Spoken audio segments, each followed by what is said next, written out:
Kisstory is upon us again. Today marks the 34th anniversary of Kiss's 15th studio album, Hot in the Shade, released on this day in 1989. The album was the follow-up to Crazy Nights, which a lot of the fan base kind of said to Paul and Gene, this album is too keyboard heavy, too poppy, you lost your rock roots, what's going on here? So Paul and Gene kind of listened to what they're saying, go to the studio with a bunch of demos, realize they don't have a big budget for this album, so they kind of just overdub the demos, which gives it a rawer sound. Like I said, the album consisted of 15 tracks, and at that time CDs were the biggest thing on the market, and most CDs could hold 75 minutes worth of music. So what they did was a lot of bands would load it up with tracks, or even just put bonus tracks or something. So Kiss put 15 tracks here. Not all of them work, but A for effort for trying to give us as much bang for the buck. So I remember enjoying this album when it came out. It got me off guard. I didn't think I would like it as much as I did. It's still not the masterpiece or the hard rock album we were hoping for, but it's still a decent album.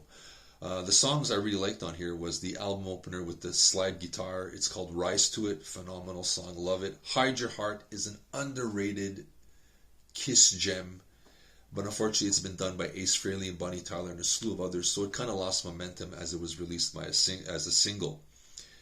Forever, the power ballad off this album, which became the highest charting single for Kiss since Beth. They made it to number 8. This was a song written by the one and only Michael Bolton. Not the best ballad, in my opinion. I prefer Every Time I Look at You or I Still Love You. I prefer those ones instead, but nonetheless, a keeper on this album. I also liked Silver Spoon. Gene Simmons comes up with a good one with Cadillac Dreams. I love that song from him. I like King of Hearts from Paul Stanley. I love this acoustic opening track to this rocker from Gene called The Street Giveth and The Street Taketh Away. I also enjoy this pop rocker from Gene called Somewhere Between Heaven and Hell.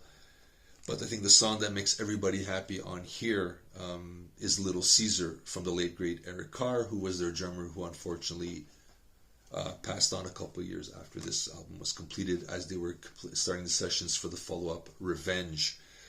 So this is a bittersweet, but I'm very happy it's on here. I'm glad they put it. I think it's a great track.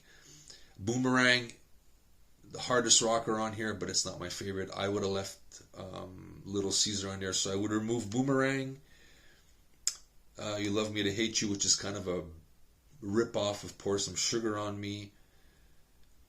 Love's a Slap in the Face is so-so. Read My Body, I don't like it. Prison of Love is so-so. And Betrayed is not bad. Maybe I'll leave Betrayed on. So I think about 4 tracks off and maybe leave it at 11 tops. And I think it would have been a stronger release. You know, it's a transitional album, I think, for them. They kind of realize they have to get to their rock roots, but sound like Kiss. And I think that as they were trying to chase all these trends during the 80s, they kind of forgot how to sound like Kiss. So this is the transition where, yeah, we're a rock band, but we're taking baby steps into being the rock band again. But still doesn't take away from any of the enjoyment of this album. I think it's worth your while, if you are a Kiss fan, to give it a listen one time. Nowhere near the mass. This is never going to beat Destroyer or Rock and Roll Over or Revenge or Creatures of the Night. But it's a decent release. Take off the ones I said that don't sound too good, and you got a killer album on there. So, but that's me. Let me know what you think. Would you take any of these songs off? Would you leave the whole thing as it is? Love to hear from you.